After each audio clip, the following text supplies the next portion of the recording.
Greetings, survivors. This is Ian, the main narrator of the Infection-Free Zone team, and today I'm going to share some gameplay with you.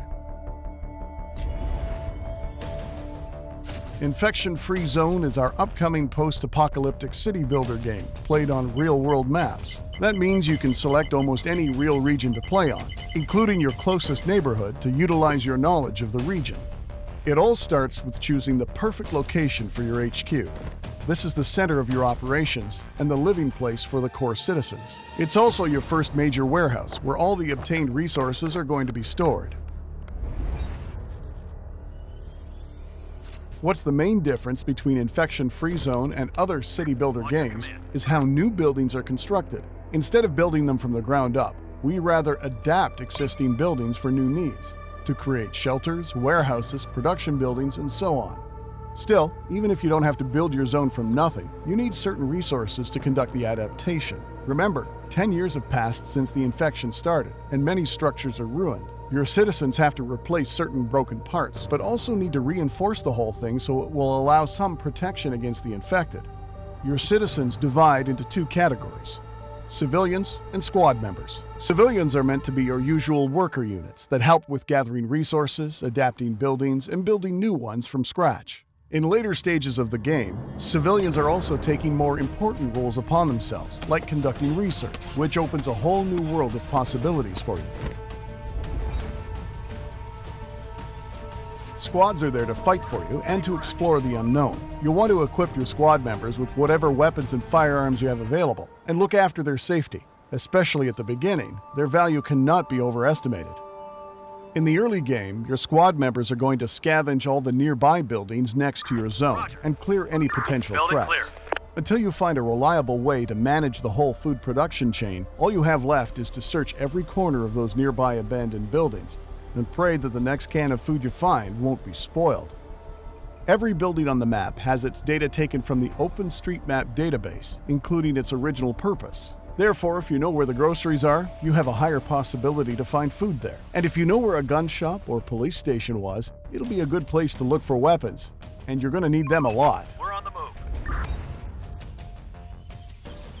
Always watch the clock, because when night comes, the time of the infected starts. The infected act more like vampires than humans.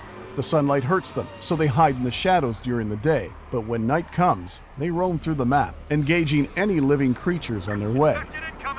The infected are restless, fearless, and very dangerous. They're faster than most humans and will take a few bullets before they fall.